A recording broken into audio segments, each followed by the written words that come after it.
I never did anything to harm my daughter or my granddaughter. The test is about to begin. Please remain still. Oh, man. Casey Anthony's Parents, the lie detector test. Watch now, only on A&E. And watch next day on the A&E app. Luxury is meant to be livable. Discover the new leather collection at Ashley with premium quality leather sofas, recliners, and more, all built to last. No matter how many spills, scuffs, or pet-related mishaps come its way, the leather collection at Ashley is made with the durability you need for the whole family. Shop the new leather collection at Ashley and find chairs starting at $499.99 and sofas at $599.99. Ashley, for the love of home. You can support this podcast at patreon.com/partnersincrimemedia.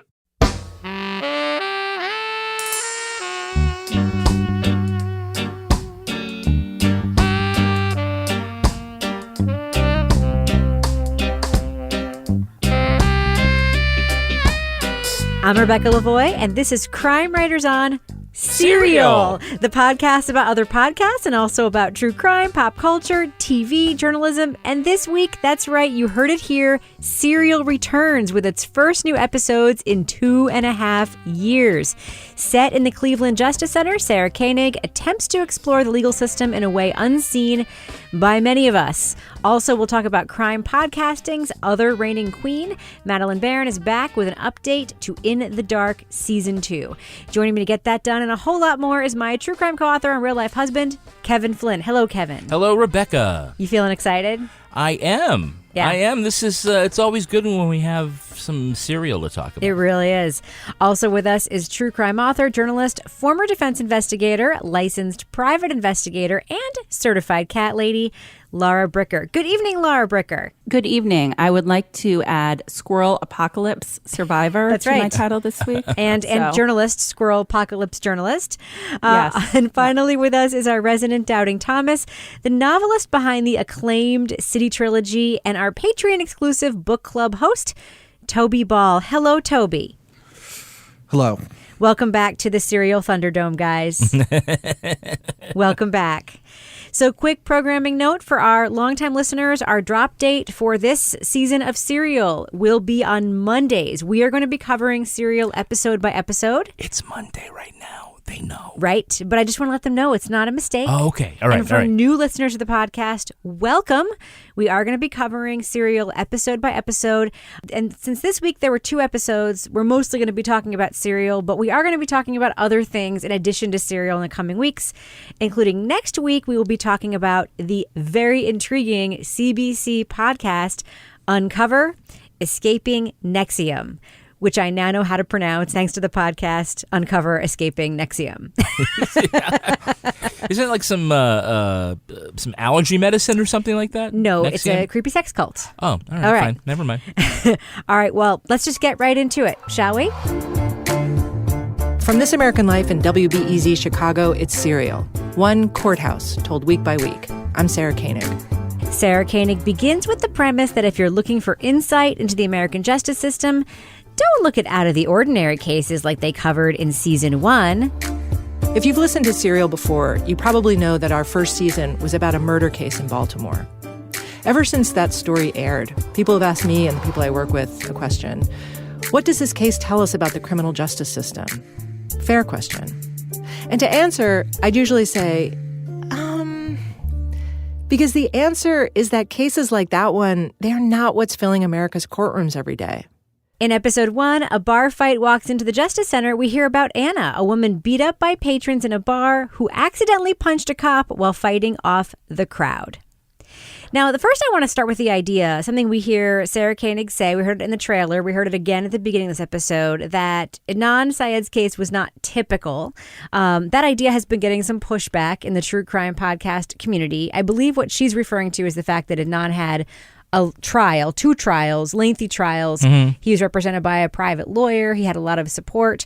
But the pushback is basically that his case has a lot of elements of these cases. Judges who have issues, prosecutors who have issues, cops who have issues, false confessions, all the same themes. Kevin, what do you think about the pushback? Should Sarah let go of that idea that it's not typical, or do you understand what she's trying to say? No, I understand what she's trying to say. And I'm sorry, the Adnan case is not typical. Just going to say it's not typical. Well, it's not typical like the cases you hear about here. Yeah, for I guess I should say that. Yeah. No, I'm just going to leave it at that. Okay.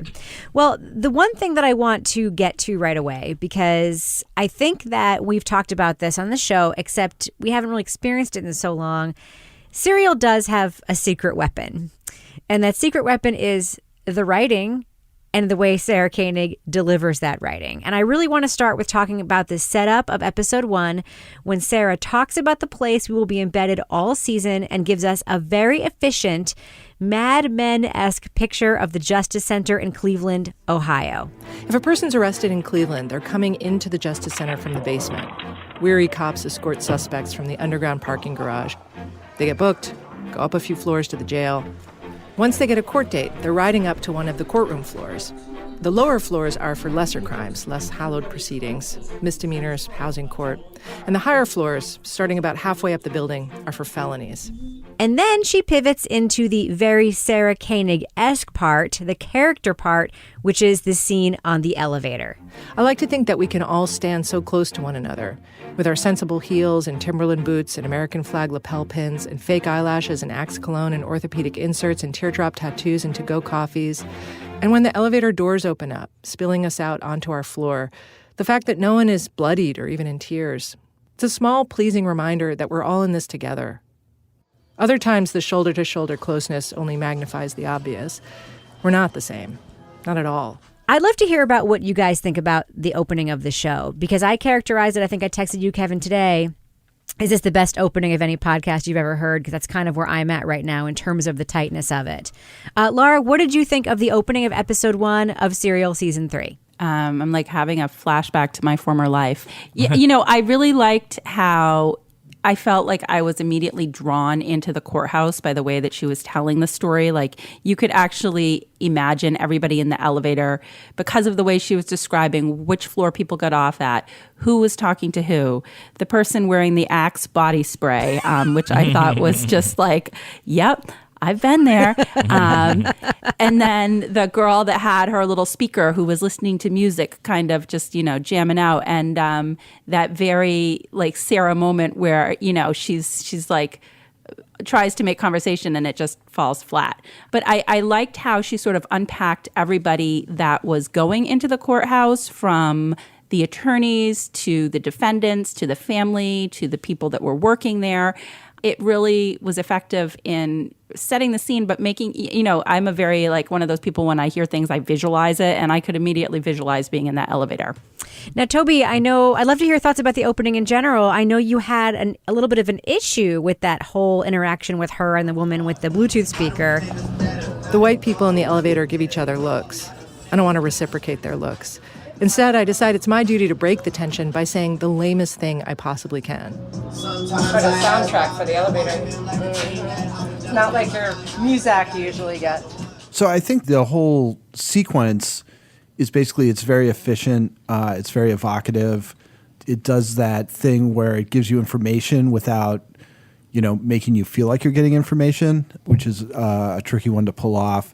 I just thought that her interaction where she says that kind of awkward statement and then nobody says anything and then she's kind of gets self-conscious about it. I don't know if that's the way that she wants to sort of introduce herself to people who are new to Serial. And what's that guy's name? The one person who's new to Serial? Oh, that's right. Judge Gaul, maybe. Judge Gaul, yeah, exactly. See, I think this kind of like, slightly naive, like slightly, airheaded. I don't think it works as well as it. I didn't think it worked that great season 1. I think she kind of dropped it for season 2, but things have just changed, and I think the sort of people who we look to now, particularly women reporters on these things, like, Amber and Madeline, that's not, they're good, smart reporters who are dogged, and coming across this way, I mean, I guess that's kind of the personality she wants to put forward, but it was a decision that was made to, in like the first 2 minutes, like, this is what you're going to know about me, is this, that I said something kind of like awkward, and then I got totally self-conscious about it, and isn't it like kind of cute? I didn't think that was a great choice. I actually have a counter to that, because I think that there's a different reason why they made that choice. And I think that choice, first of all, just on the open in general, the efficiency of it was incredible. The scene setting, I felt like I was looking at like a Fisher-Price set with like all the little floors and the elevators and the people. Like, she made it at both. She conveyed the scale of it. She made it seem like a whole city, but also managed to make it like a microcosm, like an adorable, like almost like Wes Anderson-esque little microcosm world, like with the front of the building's wall peeled off and you could see all the little people running around inside of it. I just thought that the music was great. The pace of it was great. The writing was super tight. I think she included that to demonstrate the gulf, which I think she's trying to foreshadow a little bit between, I mean, she sets it up right away. There are black people who are not in positions of power and they're defendants, and there are white people who are in positions of power. And I think that what that revealed about her is her deliberate attempt to not be a white person in an elevator who doesn't interact with any of the black people in the elevator, and how she's not good at it because the gulf is just, it's there, and it's an awkward gulf that just exists. I thought it revealed something interesting. I thought it was an interesting choice to leave it in. I have mixed feelings about the way it would sound to somebody new in the podcast. I agree. To me, it was like the Sarah Koenig that I know and love. Kevin, what do you think about the opening, real quick? I liked it. I mean, I thought, like you said, the efficiency of the writing was really good. The way they used the elevator sort of as the microcosm of the whole justice system, all these different people coming in and out. The little line about it, and we're all in this together. Nope. That part I was kind of like, no. Now you've just become a little too eager. But the whole rest of it I thought was a good way to start. And it reminds me of what her voice is. Right. And by voice, I don't mean like her speaking voice. I mean the way that she writes and the way that she brings life to what she writes and what she reads. And funny. And funny, right? But that's her voice, right? I mean, that really is. And there's only one Sarah Koenig, and she's the one who delivers it in that way. And that's kind of, to me, what Serial predominantly is. Please don't be mean to Cleveland, her source says, and she immediately calls it what? The Mistake by the Lake, which is what a bunch of people called it. But she's not going to do that because she's a classy reporter. Exactly. You know, it's funny. Wink, wink. Yes, it's very funny. All right. Well, one question for you, Kevin. What are your thoughts about her choice here? And I do think, again, it was a very deliberate choice to start the series off with a case around a white defendant. We know this is going to be a big part of the story is going to be about race. She's basically told us that already. What do you think of that choice? I honestly think that that's not why this is the case that she picked. She picked a case where, I mean, I think the demonstration is supposed to be, here you've got a case where you have a defendant who clearly seems to not be, the charge that she is facing shouldn't be what she's facing, because we have sort of this video evidence that is largely exculpatory. And yet there's still all this peril running through it right up to the end. And then the idea at the end where, okay, it's just a misdemeanor, it's an M4. And then she lays out why it's not nothing because of the financial costs and the time costs and all these other things for her. So, I mean, I think it was interesting that partway through it, she mentioned, like, why can you talk to the cops? And she says, because I'm white. Right.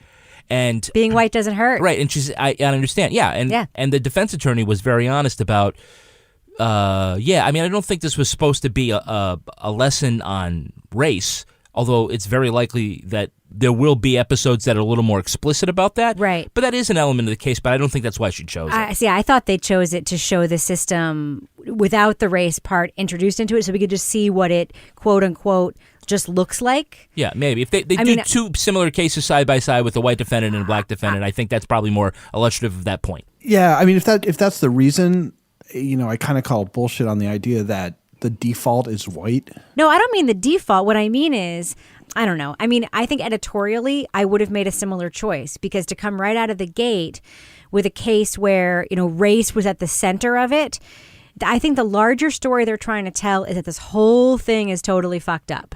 Yes. And I think that starting with a case with a white person sets that up differently than if you started it with a black defendant. Listening to these are like cases that I have worked on. These are so many cases that I've been involved in, so similar to what we're hearing here. And for me, it was more like, if you're poor, you're going to get, screwed over. So, I think that didn't play into it as much for me as just like people that are getting court-appointed attorneys, and judge is looking at them differently because of that.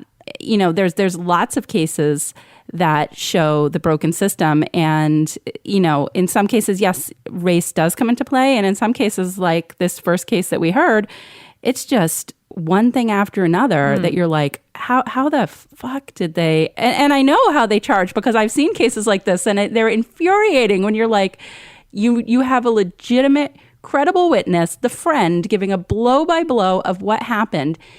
You think the police are listening to her, and then they still end up charging this woman. Right. And it's like, are you kidding me? Like, it's just, especially when you hear the account of the other women that were involved in this whole melee, the detail of the woman who like swept up her hair before she came in and tried to stomp her like a rat or whatever. I'm like, those are the trained professionals here. This poor woman just went to a different bar for a change. Right. Like, forget that. Like, never, Yeah, not to mention the cop who on the scene says, you didn't do anything wrong. This is no big deal. And then he's being called a victim of assault. I want to talk about the first real character we meet in the story, though. Toby, we hear initially from this defense attorney named Russ, and then Sarah sort of follows him through the episode. And he's like from Central Casting. He's like an old-timey kind of noir, schlubby guy. As played by John Turturro. Tell you what, Mike, okay? I've been doing this for 41 years. I'm going to be willing to bet that I can do a better job of researching the law than you can. So let me take that weight off your shoulders. He hangs up. Unfucking believable. Yeah, he's a good character. I mean, in some ways, I thought that maybe he was the reason why they made this the first episode. Yeah. Was because you got his perspective as, somebody who's obviously got an incredible amount of experience there, and some of his insights about how like moves that he was making would be perceived and how that would affect not just that case, but then just the way he was perceived by judges and other people in the court.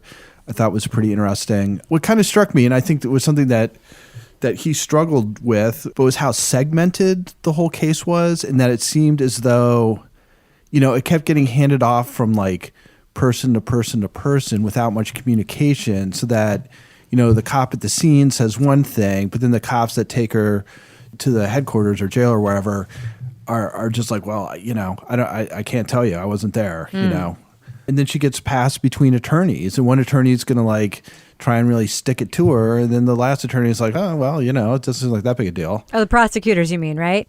Yeah, prosecutors. It just kind of seemed like one of those things where there was so little communication between the people on the justice side of this at any step of the process that, it ended up being this long, like stressful thing that ends up in her misdemeanor 4 or whatever, that if there had been better communication, it seemed like they could have really just like taken care of pretty quickly. But, it's one of those things where everybody's busy and it's just not that organized. So that something like this can kind of go from a situation where it really shouldn't have been, sleep it off for a night.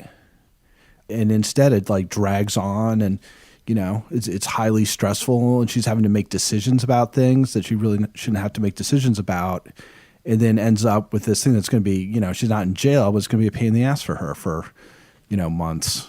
Kevin, what did you think about Russ and the way this case transpired? I liked him as a quote unquote character.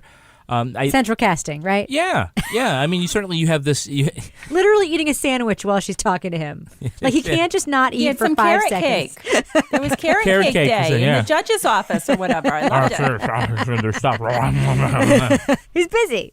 He doesn't even have a secretary. So what is he doing, his own billing? Yeah. But it's funny, like right now I'm also watching Better Call Saul. Yeah. And, so you see old Jimmy McGill, who will later become Saul Goodman, kind of work in the hallways. And it kind of reminded me a little bit of that. Not as slick and kitschy, but right. Here's a guy who has, been around that courtroom, like you said, longer than some of those prosecutors have been born. So, he knows how it works on both sides, and he tries to do what he can to, he seems like genuinely interested in doing what's best for his clients, even though he's to the got a scale million of at them, which yeah. he's being paid. Yeah, He yeah. does more for the ones that are paying him It's- and less for the ones that are assigned to It's him. a volume business. He's very happy to admit that. So this whole like business transaction that he attempts to go through with first the female prosecutor, where they both have completely different memories of their pretrial conference, where where he's super insulted and she's super insulted. And then there's the whole thing about just the fact that it's a crime against a peace officer. Someone on our Facebook page said, "Why can't Sarah say police?" I'm like, because in Cleveland, the crime is actually called assault on a peace officer. Because it includes police and sheriffs and exactly. things like that. Yeah. Where, there's this whole sort of rigmarole around it where the prosecutor won't drop the charges or lessen the charges because a cop is the victim. She, of course, needs to maintain a good relationship with the cops, something we see in Law and Order all the time. And it becomes very much like a transaction in the business world. We hear about marks, we hear about rooms, we hear about risk assessment. Yeah, I felt like and Sarah pointed this out, that it felt like a lot of the reason why this case wasn't being dismissed was because the victim was a police officer. Were you putting victim in quotey quotes, though, right? Yeah, put quotey quotes. I mean, she literally just swung her arm back as she was being attacked. And right, but he is the one who has been received the contact. Okay, yes. So the offense is against him, and it seems like if she had done that and hit somebody else in the bar, this would have gone away pretty quickly. And the thing that I see running through both this episode and the second episode is the theme about professional discretion. Right. And how much of this is left to the discretion of police on charging and arresting, and the discretion of prosecutors on proceeding and dropping a case, and on judges about the disposition of the case and what's going to happen to the defendant post-conviction. Because the cops, you're right, on the scene, they could have just let her go. She talks about that. Yeah, they could have walked her out. Yeah. They let the other woman, who attacked her, just left. Yeah. No big deal. Yeah, and it may have been right to arrest her. They didn't charge the guy who, by the way, Yeah, sexually assaulted her. What about the ass slapper? Like, what happened to him? Yeah. He stood around in his red jacket. He left. Didn't he leave? He wouldn't do that. Something like that. Yeah. I mean, that's one element of this is totally ignored, is that, like, in other situations, you could call that very easily, make a claim that is a sexual assault. Yeah. But just to close the idea on that question that you had, which is that I think that the prosecutor probably feels like she cannot do anything that would overtly offend or to diminish the effect on a cop. Right. That she doesn't want to cross the cop because she needs the cop for other things. And it's just like in any other business where you have a client that you work with or some other colleague that you may cut them a break of some kind that you wouldn't cut a break for a different person. Right. But I'm not saying that's right or wrong. I believe that it's wrong. The way that systems work with people is that they shouldn't make that kind of calculation, but they do. People in power can, people without power can't. That's kind of the whole point. I mean, it's funny because on the one hand, that prosecutor, like, she wasn't right. But at the same time, I was like, good for you for standing up to that older guy who, like, you don't let him push you around. And that's another way that, like, the business part of it comes in. You know, she overtly said, I am a young female lawyer, and the older guys in this building try to push me around, and that's not cool. And you know what? It isn't. Doesn't mean what she's doing is right. You know, Toby, what were you going to say? I was just going to say, I think that relationship that Kevin was describing is extremely problematic. The idea that police, they're placed above, citizens in the court system. Yep. And Kevin's exactly right. It's like, it's the way that it's systems, it's you're going to be constantly working with these cops, defendants or victims or whatever, you're going to kind of come and go. It kind of reminds me of, it's like that same sort of relationship back when my husband used to work on the ambulance in a, somewhat different area. And it was like, don't piss off the nurses in the ER when you work on the ambulance. Because, they would have these little tit for tats back and forth, and you needed those people on your side when you went in if they were having little squabbles. So it was this sort of symbiotic relationship. Obviously, they were still going to treat people, but it was like that same sort of back and forth because they were all part of the same system. Right. Absolutely. And I agree with Toby. I want to underscore something that Toby said about the penalties for cops being involved as victims of the crimes are so disproportionate. Yeah. I don't think anybody disagrees that it's important that police be protected from violence. However, The idea that in this cam footage where it's very clear that she hit him by accident. And didn't injure him. Yeah, didn't injure him. And at the scene, he said, I'm not going to press charges. It's no big deal. And that this case is still being brought to like trial potentially. I mean, it's insane. And it's only because he was a cop. I mean, the prosecutor said that. It's only because No, he was a cop. Sarah said that. But the prosecutor But, I mean, I'm underscored not saying it. it's not true. She I'm- underscored it. She said it's, when you have cops, like you can't accept. I mean, she underscored that for sure. I mean, it is also sort of the process in general. So, when I was involved in cases, the further out that you get a case and you start investigating it and, they have ongoing status conferences where the attorney will try to, work out a plea deal. And same thing as we heard in this case. No, we're not doing it. No, we're not doing it. We're still doing this. We're bringing it forward. This is, the closer you get to trial, the more likely you are to see a sort of plea deal because they're going to try to, what other cases are coming up. They're trying to keep things moving forward, triaging different cases, looking at which cases are stronger. And by that point, the defense has done some more investigation. They maybe have more witnesses, more information that would come out at trial that would make the case stronger or show that, in a lot of these cases, they throw a bunch of charges on somebody. Not all of them are going to stick once you do the investigation. But I think that's just part of that process that there's always that back and forth. Yeah. And there's always that, no, we're not doing this. No, we're doing, and it doesn't matter if it's a police officer or another person. And, then sometimes it's always that last minute, you can go on the day of trial and boom, suddenly they're like, no, we don't want to deal with this. You get a deal. Also, too, we hear in this episode and in the next episode that if you, as a defendant or even a defense attorney, have a desire to fight for your innocence, to claim, to try to be exonerated, you get penalized. You are penalized. The defense For taking attorney. up the court's time. Well, the defense attorney was saying, like, he spends political capital because he wants to take something to trial. Like, he's like, now he's regretting it because he's spending It's like, I'm sorry. I mean, you are allowed to do that in this country. Sort of what the justice system is built on, innocent until proven guilty.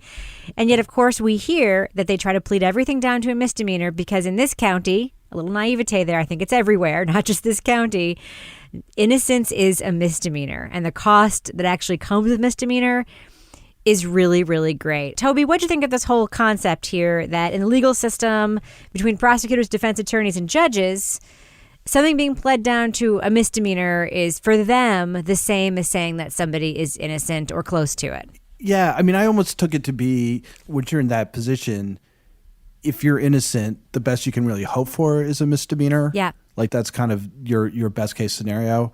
It seems like a lot of the stuff that we heard about in the first two episodes is about trying to keep the system as sort of streamlined and efficient as possible. And that means having the fewest number of trials as possible, which means there's tremendous pressure, to cut these plea deals, which puts you in a tough bind if you're actually innocent. Yeah. Because then you're starting with this disadvantage of being seen as, potentially wasting the court's time. I can understand from like a big systems perspective where it's like, okay, we have X number of cases and we have X number of judges. We can only really do so many cases a year. So we've got to plea out a hell of a lot of them. But the reality is on kind of a case by case basis, if that's your case and you're innocent and your lawyer is basically like, well, we'll just, get a misdemeanor for and that's not too bad. It's like, what the hell? Yeah. So I know this is something that's been in the news. I know it's an issue a lot of states grapple with, this idea of fees. And in New Hampshire, I know that even if you're acquitted, you can also be charged fees, which is another Well, a lot issue. of states, that's the issue. Yes. And that people who are acquitted or they've paid their fine, they end up getting reincarcerated because they can't pay the fees on top of the administrative fees. Yeah. Yeah. And so that isn't, at least at this point in the series, that it hasn't happened to Anna. But, I mean, it really could. It could, yeah. It just shows sort of the cost of this whole like misdemeanor economy. Laura, I bet you a lot of the defendants you work with ended up in situations similar to this, right? Yeah, in terms of, having court fines and they weren't able to pay them because they were indigent, and then they're getting sent to jail because of that. And, the attorneys would fight that and it just wasn't fair. Things have changed since then. It's been, an issue that's getting more attention, but it's just ridiculous. All right, well, let's do what we used to do, shall we? We're covering Serial episode by episode, and, I don't think we'd be covering it if we didn't agree, generally speaking, that it was a thumbs up series. Sideways? No. I just like to know what you guys think. First episode of Serial Season 3. You want to just do what we used to do and give it a quick letter grade and explain why you're assigning it the grade you are? Laura Bricker, I'm going to start with you. What do you think? You know what? I'm going with B+, but that's because it's the first episode and I don't know where, I know where it's going, but I don't want to come out of the gate too excited and be disappointed. So I'm going to say B+, very good. Definitely, as somebody who worked in the criminal justice system, very spot on in terms of the way things are there. Be curious to see how it educates people who maybe aren't as familiar with the system. Toby, what about you? Letter grade for the first episode of Serial Season 3? Rebecca, I had a letter grade in mind, and then you brought up that thing about you thought that maybe this case was brought up to sort of show the system with sort of race not being a factor in it. The more I thought about that as we were kind of talking, like the sense I got from this was that the majority of cases deal with African Americans.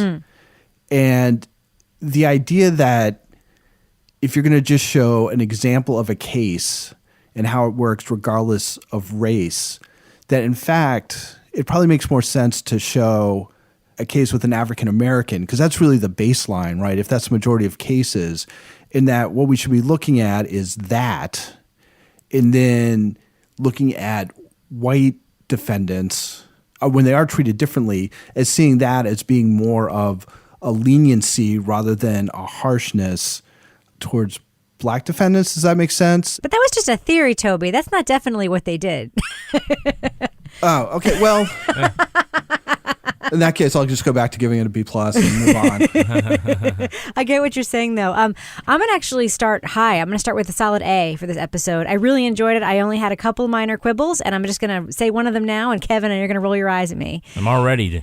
Sarah Koenig only provides physical descriptions and dress of women characters, and that makes me crazy. I think it's really sexist. We know what the defendant was wearing in court. We know that the prosecutor had a big, wide smile.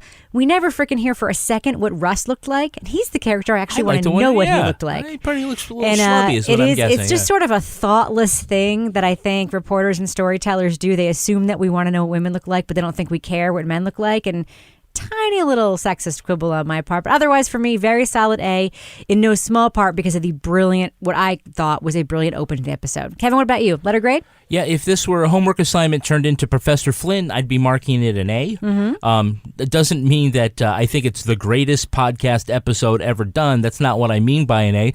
I just, I mean, that would be an A++. Yeah. I just don't see much to mark off.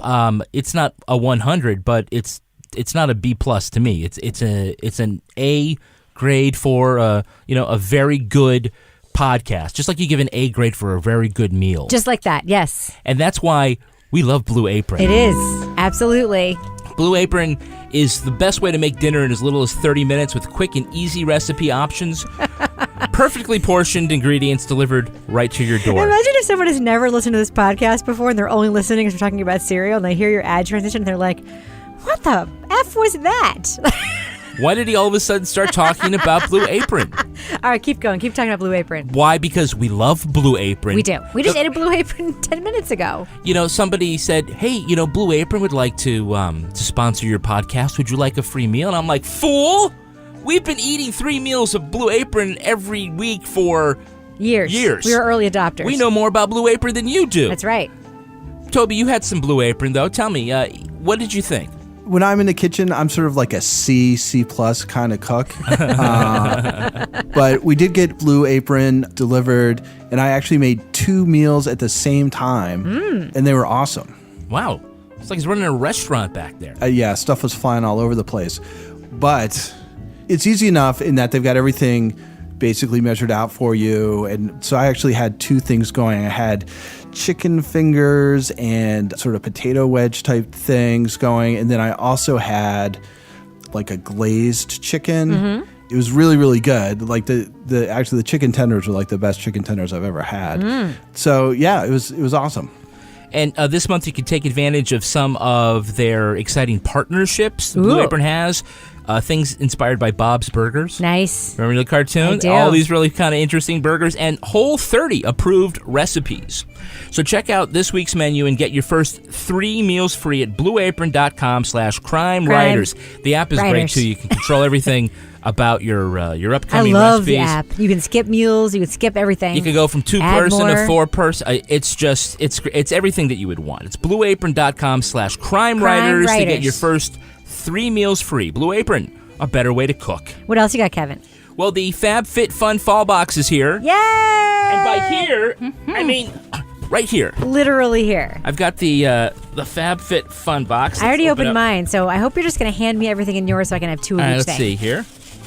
All right, this is fall 2013. This is the box that comes when you have your subscription. Do you have your Vince Camuto tote in there? That was quite a haul. That was a really nice tote. You got nice. some wireless Bluetooth earbuds. Amazing. Some nice towels. Yep. This is Bubble the mask? Glam Go. Yep. Yeah, Glam Glow bubble sheet. Okay, that's great. You can tell I used all these things. Luna Rika bar. Yeah, it's a little ceramic teapot in Look there. at this, it's a teapot. To make your loose tea. And these are all, and what is this, the original beauty blender? Oh, it's a little bit, hand me that. I want that. The makeup sponge? Gimme. Okay, you can have that as well. And they're all like full-size stuff. These aren't like little teeny things that there's you a get whole, like, body at the wash in checkout there. at They're the amazing. yeah.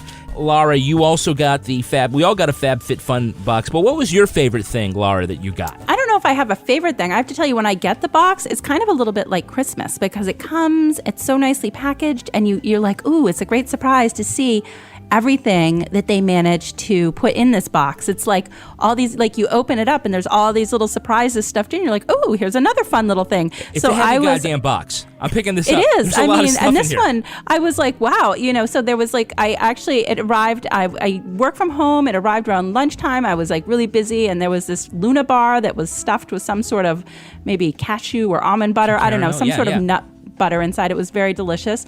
There was some eye cream, which I'm very excited to try because I've been having like crazy insomnia, so I'm not looking so hot around my eyes, so I'm going to give that a try. I already lost my Bluetooth headphones to the almost teenager in my house who made off with them. Oh. It's just kind of fun when you get the box to be like, ooh, what's in the box this time? Totally fun. It's not all makeup and cosmetics, but there's plenty of makeup and cosmetics, other stuff in there, household stuff. I love it. It's super fun. The FabFitFun Fall Box is in limited supply, and these boxes always sell out. So use our code CRIME to get $10 off of your first box. You go to fabfitfun.com to sign up, and you'll start getting the box for a life well lived. And you use promo code CRIME.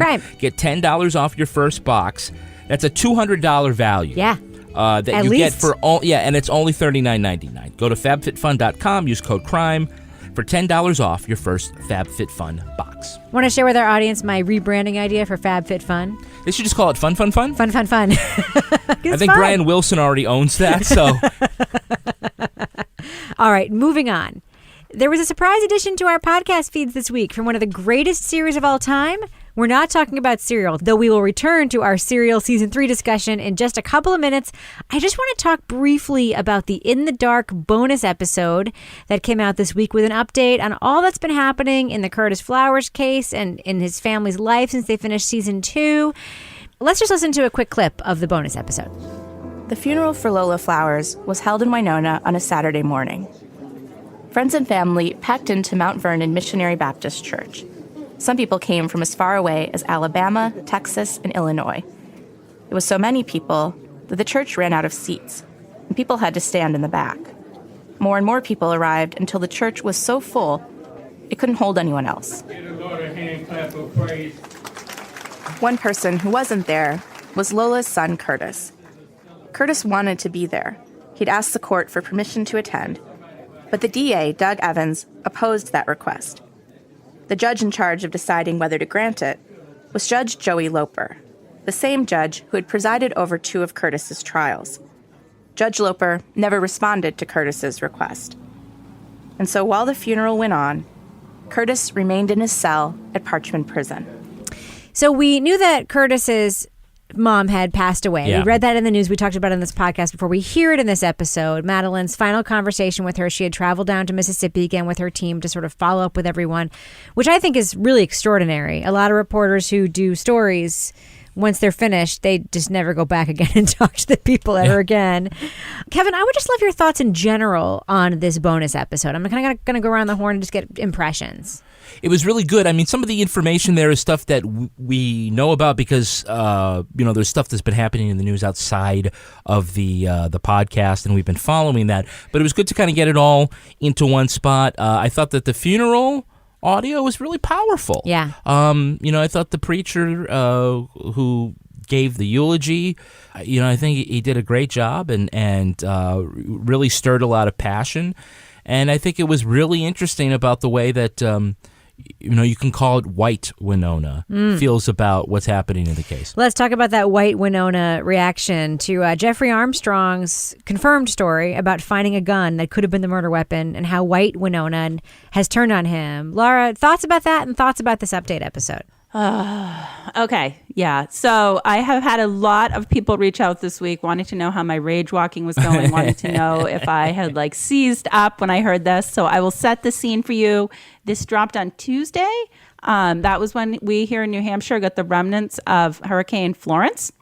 So I was walking on the indoor track at the gym listening to this. And there was some guy, I don't know what the hell he was doing on the track, but he was doing this stupid walking, skipping, sidestepping. I don't even know what he was doing. And he kept getting in my way. Prancercise. I was like, you need to get out of my way because I am pissed off listening to this. And he was like, do. And I'm like, stay in your lane. So anyway, I was raging about that as I was listening to this. But I could not just believe how horribly that poor man was treated. Absolutely just horrific. So that was horrible. But it's just discouraging that after all the information that Madeline and her team brought out, that to some degree, it's still sort of status quo. And Doug Evans' attitude, of course, is, I don't know what they're looking at, but that's not true. And that's it. Oh, I hate him. I think it's going to be ready ringtone for Laura Bricker. It's going to be, I hate him. Toby, thoughts about this update episode of In the Dark? Yeah, I mean, I think everybody kind of, lives up or down to what you'd expect them to be doing. I kind of stick by what I thought before, which is that it's basically a way of maintaining white supremacy in this area. Yep. I think that's what happens with that guy who found the gun and the reaction to that. That's what people are pissed about. Yeah. It's not like a rational, well, maybe that guy's innocent. Maybe you should get out of jail. It's like, why are you helping that black guy? I'm really glad that this episode came out this week. I think it was basically perfect, exactly what an update episode should be. We get to hear what's been happening. A lot of people don't follow the blow-by-blow news on Twitter and so forth through different forms of media. So to get this update, it was tightly written. It was well done. It didn't linger too long on any particular point.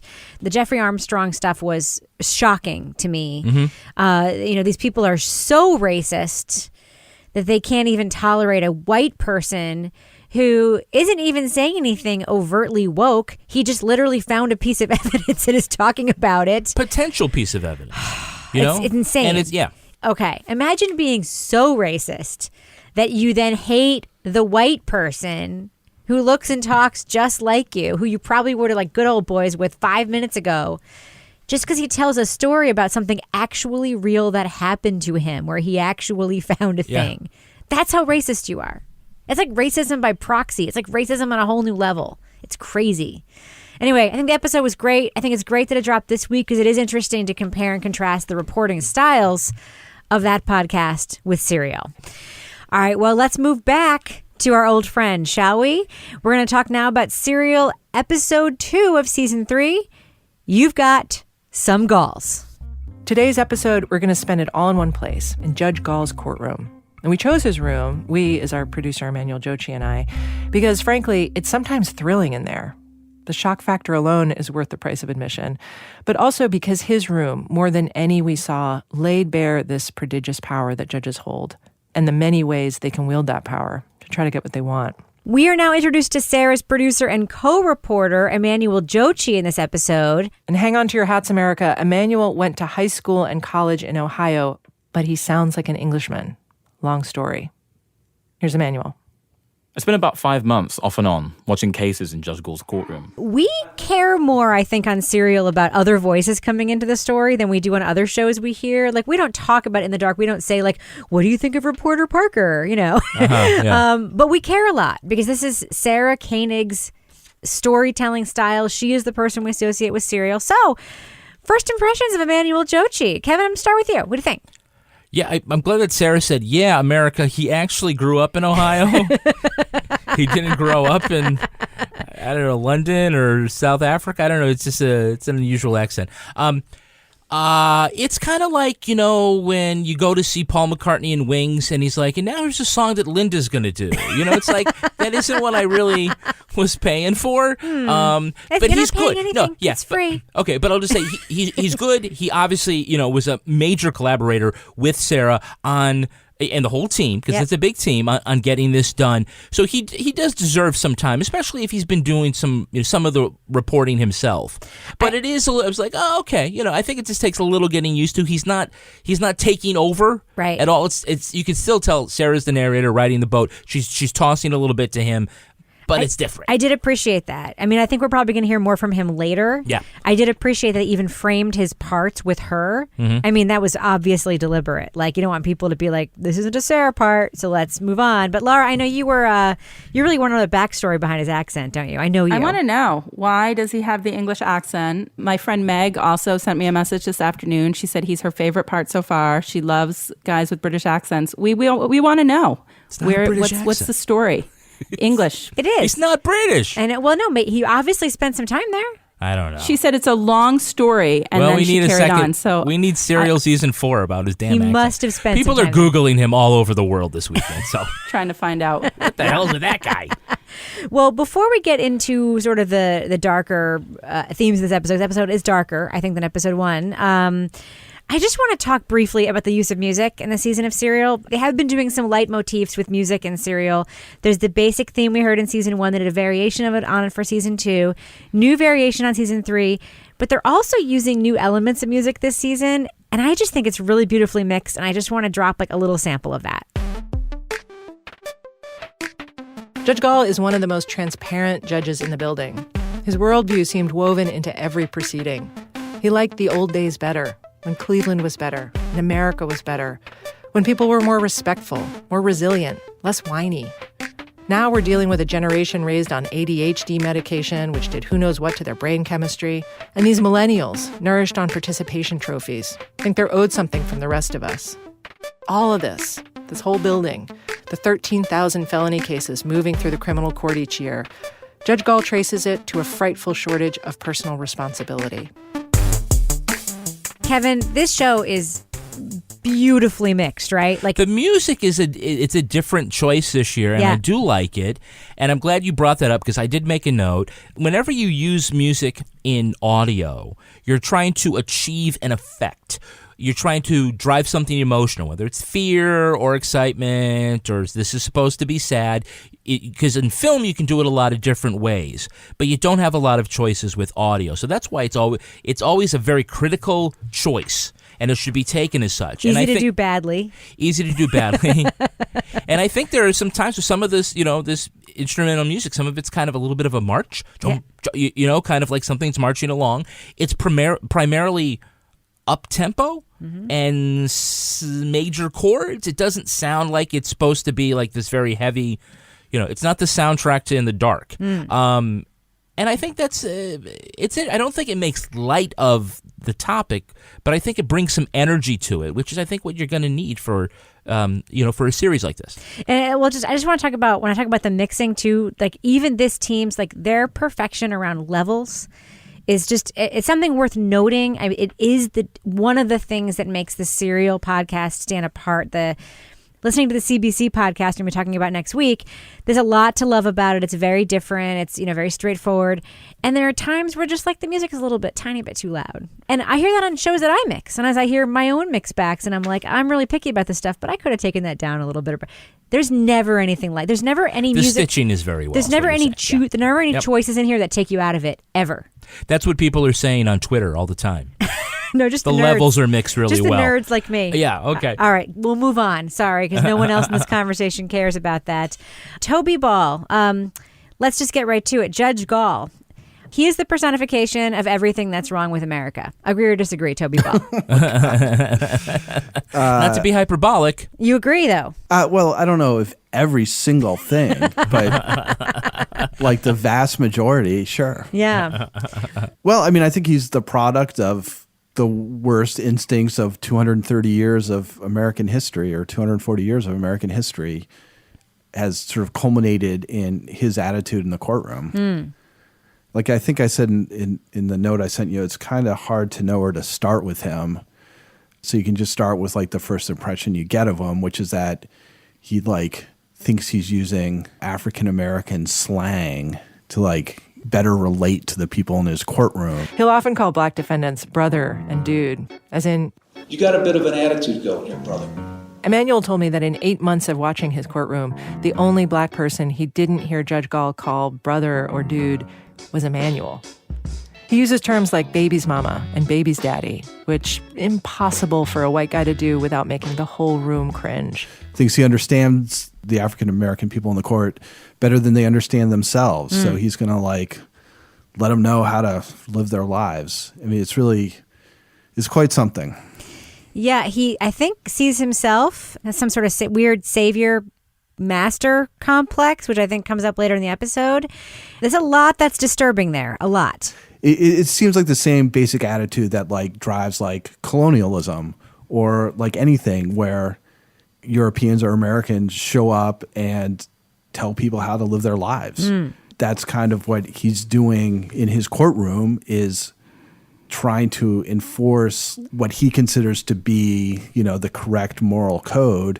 And because he has the weight of the law behind him, he can really coerce people into doing these things that are not in any way something that's decided in our country. It's just his personal feeling about certain things. And a lot of times it's actually like totally counter to, I think, what sort of the accepted understanding about how people can live their lives in our country is. You mean he's acting in a way that's blatantly unconstitutional in his own courtroom? Is that what you're trying to say? Because he is. Yeah, he is. Yeah.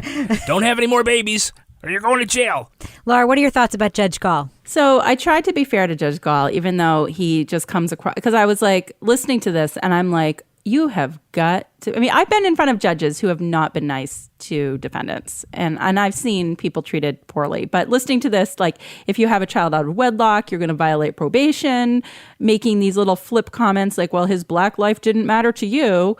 And then to that woman, well, you're pregnant now. That's even better. Like, just, I'm listening to this and I'm like, God, how is this guy getting away with this? And I'm like, okay, let's try to be fair. You know, I think in his twisted mind, he thinks he's helping, but he's just clearly not. He's so far out of bounds. I mean, it's like you had that teacher in high school that was like the crazy teacher that was like out of the box, and they're like, well, his methods might work, or he's, you know, like, clearly it's not working here.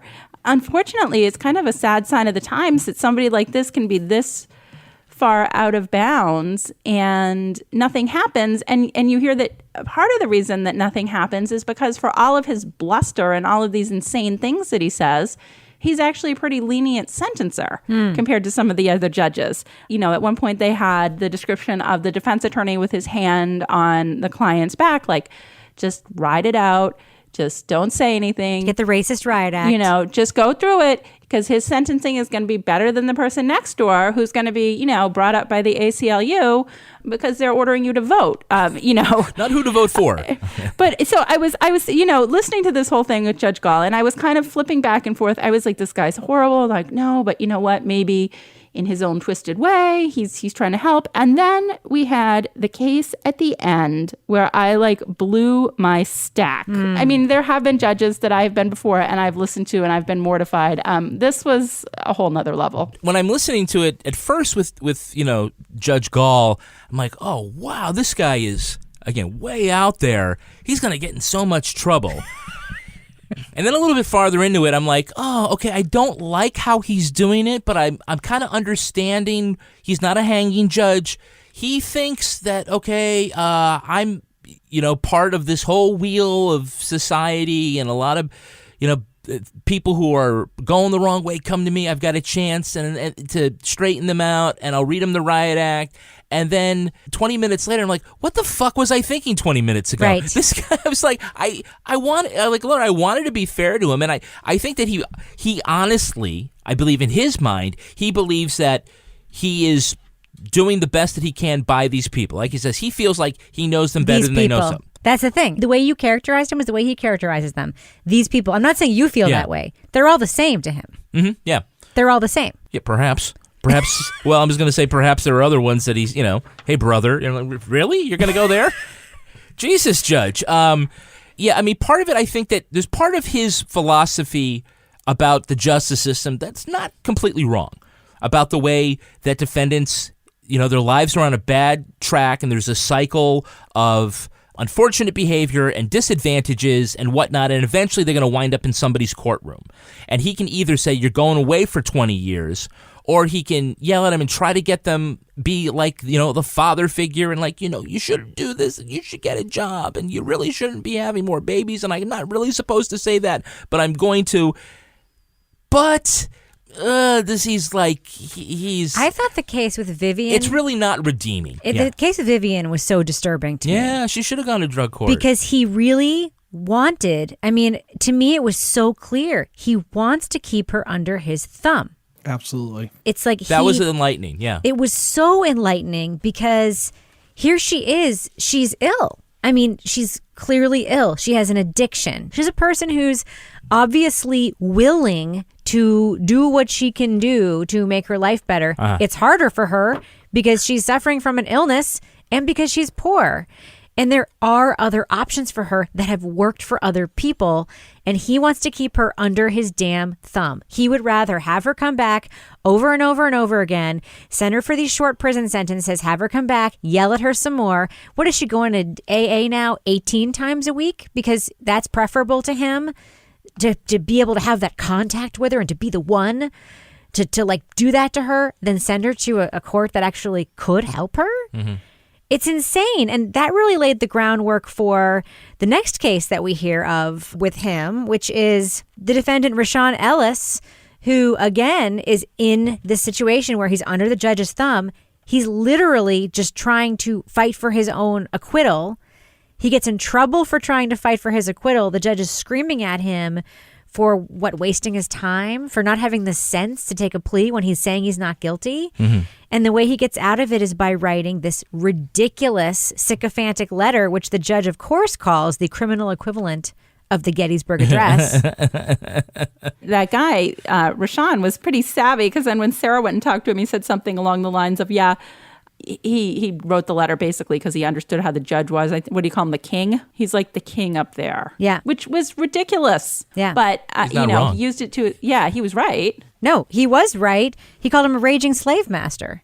That's what he called him. That's what Sarah says he said to her. And that was exactly the impression I got of this guy from the beginning. But I will say, one of the issues that I did relate to is this families getting stuck in this cycle of the criminal justice system and the children entering it. And one of the stories I remember writing as a reporter when I was, a long time ago, but it was when the first time heroin came into New Hampshire, probably in like the early 2000s, there were a lot of stories. There were a lot of break-ins. And I ended up writing a story about this guy who went to jail for committing a bunch of little break-ins in houses in my town. And the backstory was he was like the fourth generation of addicts in his family. And like him and his mother and his grandfather and uncle would all sit around shooting up together. So there is some truth to that whole issue that Judge Gaul was talking about, but the way that he handled it was totally not the right way to go about. Is that his job? Is that his job, though? Yeah. His job is to look at the charges, look at the evidence, follow the procedure, and run the courtroom. His job is not to tell you what kind of parent you should be or whether you should be a parent or whether that other judge, there's that devastating scene where you hear the other judge characterizing one of the defendants and giving him a hard time because he's up there completely alone. You're standing here all alone. There's no Lewis, there's no Marquis, and even your father doesn't want to stand here with you. Does this tell you something? Do you have any thoughts about this in your head? Yes, ma'am. What are they? Share them with me. I've been going down the wrong path. So these judges they're appointing themselves the morality police. The moral judge as well as the legal judge. Yeah, no, I don't think it's right that they're appointing themselves like that, but I can see how, when you are in that system day in and day out, you do get a little bit jaded after a certain period of time. And I don't know what he was like before this. He sounds like he's a pretty narcissistic individual, but when you do see things like over and over again, at some point it gets pretty depressing. He sounds kind of judgy. Yeah. There's that. I was thinking about Flint Town. Yeah. During part of this, in that the different role that the African American cops and the white cops saw of sort of their policing in that community. And there's that scene towards the end where an African American cop's like, I could, I can't remember, like repossess half these cars, or he makes some comment like that. He said, but what impact would that have on the community? So Gaul's father was a politician in Cleveland, and she does make a statement about how, a lot of the judges, fathers were judges. So these are sort of like the Cleveland elite. When you have people who are not a part of the community in which they are trying to sort of apply their ideas about what should happen in these communities, I think that's problematic. And I think it kind of plays out in this courtroom, in that he's like, really, like, you can't procreate. Right. You have to have a job. And it's not only that I don't think you should, it's that I'm going to put you in jail if you do. Right. Like, I'm going to criminalize you having a baby. As you wrote in your note to me today, welcome to the plantation, right? Yeah. So what does this tell us about the system then?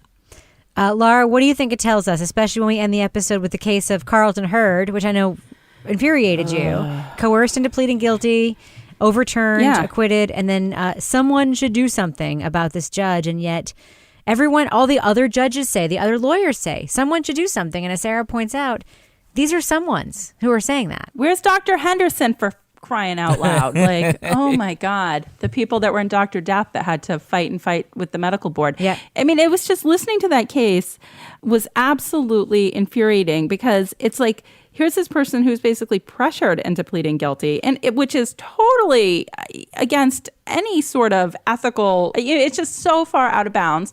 But the fact that all of this happens, and she ends up talking to a different judge, the one, Judge Russo, who ended up taking over the case, who basically says, yeah, it's wrong, but not going to do anything about it. That's right. So it's like the status quo of the criminal justice system is so difficult to go up against, especially even when you know it's wrong, even when you're in the system, even when you're in a position of power like this guy who was, I think, wasn't he like the chief judge in that courthouse? He was in a position where he was actually in the hierarchy of the little floors going up the elevator. He was at the top. Yeah. So it's frustrating to listen to. But Kevin, of course, if you're like the cousin or nephew or sister's niece's brother of somebody in the system, you're going to be fine, right? Because that's how it is here. Yeah, I think that's how they ended it. It was episode 1, I think, where they asked about Anna's last name. Is she related to that judge so-and-so? Yeah, I mean, again, there's an awful lot about discretion and the way it is improperly applied in the justice system, because we try to say that people, should use their, for example, we were saying this all throughout In the Dark, to use some prosecutorial discretion, regarding Curtis Flowers. That it doesn't, that your job here is to not get a conviction, but to serve justice. And sometimes that means we're not proceeding on this case for reasons X, Y, or Z. And it just seems that, like, in Serial, every time in all these incidences that we see somebody come to a juncture where they could use their own judgment to move a case left or right or forwards or backwards. And it seems like what we think the direction it should go, they always seem to go in the opposite direction. Right. And I think it's part of the human failings that we have, that, a prosecutor will I'm not going to, drop the case because it's a cop and I can't do anything wrong with cops. And, the judge, well, if it's actually somebody related to another judge, then I'd probably just go back and dismiss the whole thing. And you have a judge who's like, well, I can be part of the role of addressing society's ills, but I'm as going I see them. as I see them, but I'm going to go and do it this way, which as opposed to doing it that way. That's what I see. I see that it's, we talk about it as a system with a lot of gears, mechanically grinding, but it's really a lot of people, that are ended up making very consequential decisions. Right. All right. Well, let's do what we do, or what we used to do, and what we're now doing again. And I'm just going to go around the horn and ask you all to give episode 2 of Serial Season 3, You've Got a Lot of Gauls, a letter grade. Laura Bricker, I'm going to start with you. What grade are you going to give this episode and why? I'm going to A with this one, just because I was really drawn into this. The story of Judge Gaul was an important one to get out there. It was well told. There was some really interesting cases that illustrated just how fucked up this was. And it made me want to hear more. What about you, Toby Ball? Letter grade for episode 2 of Serial Season 3. You've Got a Lot of Gauls. I've got sort of mixed feelings. So I guess I'll give it like an A- because I think it was a good episode. I kind of wonder where we're going with the whole series and how the first 2 kind of relate to what we're seeing as a whole. But I guess it's not really fair to dock it on something I don't know about. So I'm also going to go with an A. I was going to go, maybe A-, B+. I thought the first episode was so strong. But there's a little tiny moment, and if you'll just indulge me for a second in this episode, that for me, just as Tan would say on Queer Eye, elevates it. Can you see me 1 second? Back in his office, Judge Gaul's got souvenirs from Ireland. A lot of the judges have Ireland stuff in their chambers. He's also got one of those putter things. Hi. There are a lot of golf balls. Yeah, well, That'd be funny if I had a slip and fall case from your golf balls. We have to get a visiting judge. The fact that Sarah Koenig can do this kind of reporting and this team can do this sort of comprehensive look at the criminal justice system and still do the kind of storytelling where they're cultivating relationships, they're going into the houses of these judges that they aren't looking at and being kind to, they're looking at them pretty objectively and showing their stories. They're really good at what they do. And I think this episode just was really emblematic of that and a great example of that. So that little tiny moment for me elevated it right back up to an A. What about you, Kevin? Yeah, again, Professor Flynn would grade this. This is a group project. It's not all Sarah's work. But I would give it an A. I mean, I think you're turning in quality work. It's again, in and of itself, this single episode is really compelling. Is it going to change the course of Judge Gaul's professional career? Hope so. Maybe not. But again, it's an interesting look at the power of judges writ small. Yeah. And I mean, here's a judge who just always seems to have his undies in a bunch. Yep. And he's obviously not wearing Tommy John because those do not ride up. Would not happen. But hey, great news from Tommy John though. In addition to having the most comfortable underwear on the planet, they've got a little something new. What's that? They've been revolutionizing judge robes? men's dress shirts. Nice. Yeah, after 6 years. You love a good dress shirt. Yeah, of 6 years and 200 different wear-tested prototypes, Tommy John has perfected the Stay Tucked dress shirt. Oh. And it's truly unlike anything guys have experienced. If I know you're going to be ordering one of those immediately after we stop taping the show. What do you mean, after? You love a good dress shirt. Yeah, and it's like always, you stand up, you sit down, it's when you start, you get yourself nice and dressed, and I don't know, I mean, maybe if... it's body type, maybe playing a little bit body of that. type, it may not look, around the middle there, might not fit so nice. You bunch up on the sides, you don't always look great. This Stay Tucked dress shirt uses Invisigrip snap technology, so you don't have to worry about any billowing or bunching. It's got a 360-degree underarm stretch panel for full range of motion. So wow. You pull it out. Yeah, they really thought this through. You can stretch or twist, or you even could, stick that carry-on in the upper bin. Yeah, and not feel weird when you're a percent in your seat. You got to tuck everything back in. Yeah, or even change that big water bottle and the the bubbler. And you look great. Upgrade today with Tommy John. No adjustment needed. Go to TommyJohn.com/crime to save 20% off your first order plus free shipping and free returns on all dress shirt purchases. That's TommyJohn.com/crime for 20% off. TommyJohn.com. What else you got, Kevin? Well, everybody has that friend who hypes up their bottles of wine, but when you actually try it, you want to say, you paid how much for that bottle? Yeah. There is a better way. There is. To get good wine, to find stuff that you like. You go to First Leaf. They have a club experience customized to you on an individual level. So you will rate the wines that you receive, and then First Leaf will determine your likes and dislikes. They're using a custom algorithm. It's algorithmic. Algorithmic! Science! Math. Technically, it's math. Technically, it's math? Okay. Or they're using their math brains and they're discerning wine palates, and they're coming up with the wines that you will love. So get started with First Leaf by answering just 3 quick questions about your wine drinking preferences. For Laura, they're yes. Yes, and yes. For me, they're yes, more, and more. They're going to create an introductory 3-pack of wines based on your flavor profile, and then those 3 bottles, it's just $5 for each of those bottles. And these are like $20 bottles of wine. God, yeah, it's like cheaper than gas station wine. But it's actually good wine. But it's great wine. Okay. All right. And, whatever. If you don't like it, you can send it back. They guarantee you're going to like the wine, and they're going to start based on the things that you like and all the ratings that you give, the better stuff, going to give you more things that you should like. Now, you're going to sign up with our Crime Writers on link, and you'll get an exclusive introductory offer. It's those 3 bottles of wine for only $15, plus you get free shipping. Yep.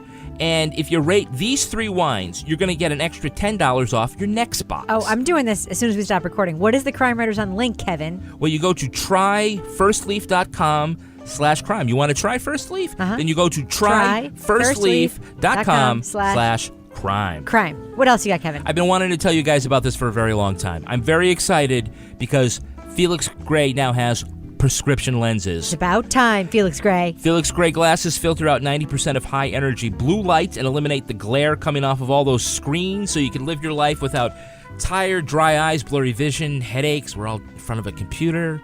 We're all doing stuff. You can get non-prescription, prescription lenses. You get readers, all with free shipping and free returns. You've really got nothing to lose.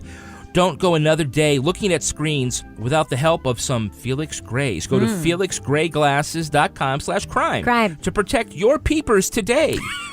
That's felixgrayglasses.com/crime. I knew about these like a long time ago. You said peepers. I know. I'm just reading what they said. I so can read it because these are also prescription lenses, That's Rebecca. Right. That's right. felixgrayglasses.com/crime. Crime. Good for your peepers.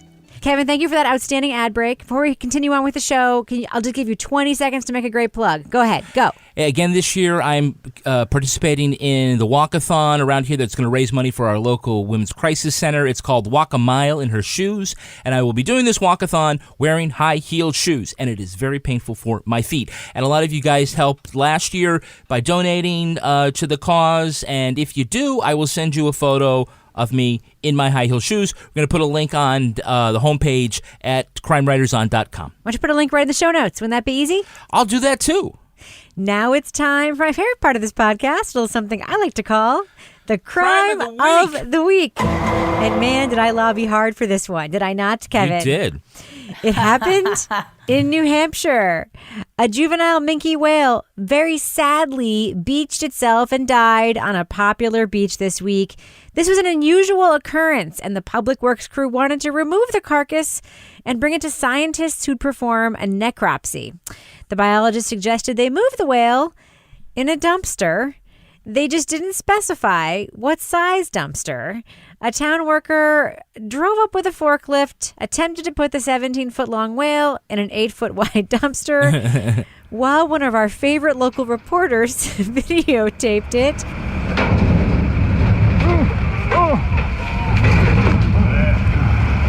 Oh, well. The great mammal basically rolled and bounced and landed with a flop to the horror of everyone watching. While the recent spate of dying whales in the North Atlantic is serious and tragic, this crew's lack of spatial relations has made this video viral. Now listen, animal lovers out there, I know it sounds like we're making fun of a dead whale, and I am very sad for the dead whale. But this video, it's unbelievably funny. It's kind of mesmerizing. It is. And I have a clever question. I'm not going to ask it. I just want to know, like, Laura, what the hell did they think was going to happen when they tried to put this giant whale You think it would fold in the middle? I have no idea. Like if they thought that they could tip the bucket sideways and slide it in. But remember that game when our kids were little, and there was that game where you had the little blocks that were the certain shape, and you put them in the little thing in the center, and they went in. I mean, clearly they missed that game. Whoever set this whole thing up. But I just have to, I don't know what they thought was going to happen. My friend Jason Schreiber made the video, and I think, if this was our crime of the week, the crime of the week is his video has gone viral, and all of these like international news agencies have basically taken his video and refused to pay him for it. So, well, he did put it on Twitter, so he did. So it's public, but it's TMZ is doing something on it, which is crazy. It is crazy. Jason Schreiber, we should say, shout out to our friend, local reporter Jason Schreiber. Probably the local reporter who has gone viral the most times of any New Hampshire reporter. He's also still love the other one who took the amazing gorilla at the fire photo. Yeah. A fire crew at an active fire, and a guy in a gorilla suit just came and stood there watching. And the caption of the photo was, so-and-so watched the fire in a gorilla suit. Yeah. Jason's like a good reporter, we should say. He just happens to capture all these amazing things. So, Toby, what the hell do you think these guys thought would happen when they tried to put this gigantic whale into this little teeny dumpster? I don't know. Do you think they had a plan B? They probably couldn't find a toilet that was big enough to flush it down. That was their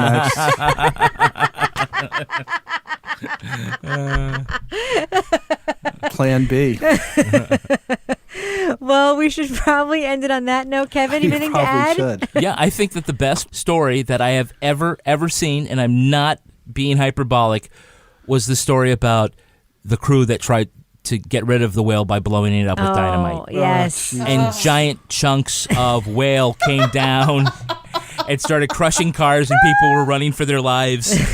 And I am not, and I will tell the story someday, but somebody showed me that at a conference, and that's when I said, I want to get out of radio and go into television. Yes. All right. Well, Kevin, can you please post a video to Jason Schreiber's whale video to our show notes, and we will not pay him for that. Yeah. Okay. Sucker. We can be added to the list of people who did not pay Jason Schreiber for his video. Give him a dress shirt. All right, Laura Berg, before we wrap up the show, do we have a cat of the week this week? We have a dog of the week per request from Rebecca. We need more dogs. We do. Okay, so Sarah Baltonsberger, she sent a nice picture, and she says, meet Phoebe, your favorite 12-week mini golden doodle. Nice. Also your featured dog of the week. Disclaimer, I may or may not have gotten my first pet at age 35, partially to have a shot at this honor. Phoebe loves to eat dry erase markers, crayons, and wicker ottomans. She also loves listening to Crime Writers On with me. She got so excited one morning while listening, she grabbed the end of the toilet paper and ran around the room.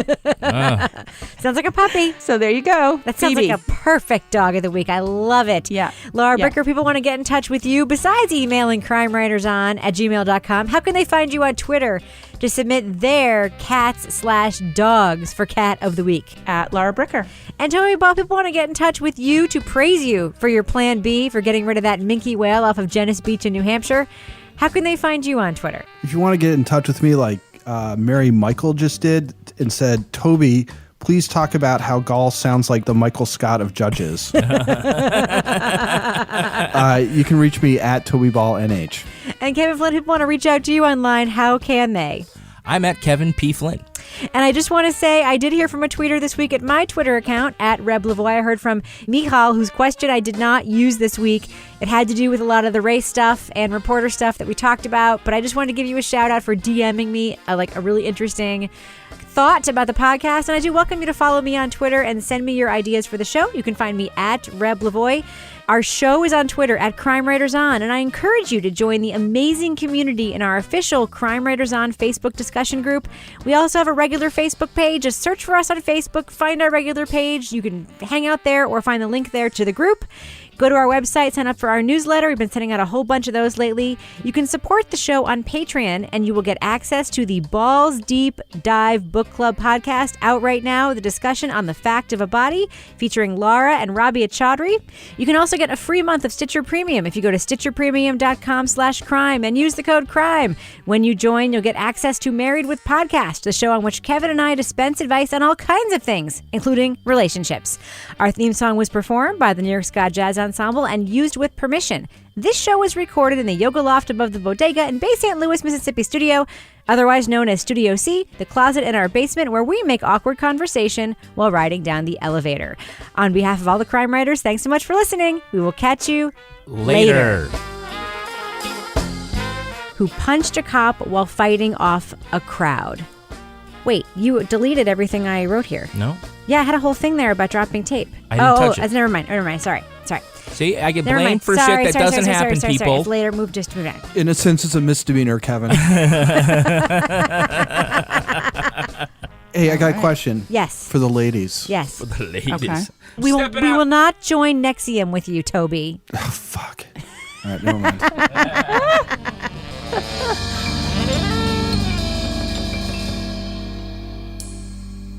Partners in Crime Media. Luxury is meant to be livable. Discover the new leather collection at Ashley with premium quality leather sofas, recliners, and more, all built to last. No matter how many spills, scuffs, or pet-related mishaps come its way, the leather collection at Ashley is made with the durability you need for the whole family. Shop the new leather collection at Ashley and find chairs starting at $499.99 and sofas at $599.99. Ashley, for the love of home.